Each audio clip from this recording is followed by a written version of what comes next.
உங்கள் வீட்டில் புடலங்காய் சாப்பிட மாட்டேன்றாங்களா? இந்த மாதிரி செஞ்சு பாருங்கள். சீக்கிரத்தில் சூப்பராக இருக்குன்னு காலி ஆகிடும்.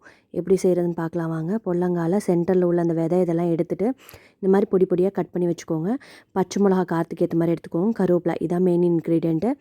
அப்புறம் தவாவில் எண்ணெய் ஊற்றி சோம்பு, உளுந்து, கடுகு, அப்புறம் கடலைப்பருப்பு இதெல்லாம் போட்டு பொரிஞ்ச உடனே கருவேப்பிலை, பச்சை மிளகா போடுறீங்க. அது போடையிலேயே நீங்கள் வந்து இப்போ அது போட்டு லைட்டாக வதக்கினோன்னே இந்த புடலங்காய் குட்டி குட்டியாக கட் பண்ணியிருக்கோம்ல, மெல்லிஸாக கட் பண்ணியிருக்கோம்ல, அதையும் போட்டு நல்லா வதக்கணும். கொஞ்சம் வதங்கினோன்னே கொஞ்சோண்டு மஞ்சத்தூள் போட்டு வதக்குறோம். இதுக்கு தேவையான அளவு உப்பும் போட்டுருங்க.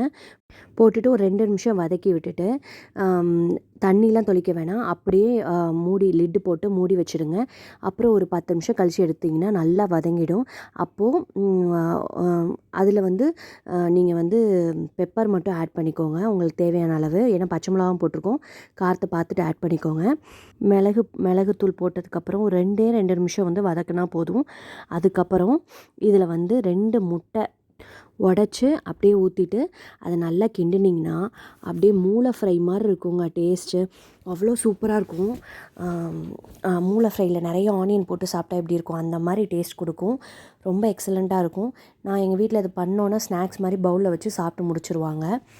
எங்கள் வீட்டில் இன்றைக்கி இந்த புடலங்காய் துவட்டல், அப்புறம் வந்து செட்டிநாடு ஸ்பெஷல் வெண்டைக்காய் பச்சடி. நாங்கள் பச்சடி வச்சதுக்கப்போ சாதத்துக்கு அதுவே ஊற்றி சாப்பிட்டுக்குவோம். அப்புறம் தயிர், சுட சுட சாதம். இந்த புடலங்காய் ஃப்ரையை நிச்சயம் ட்ரை பண்ணுங்கள்.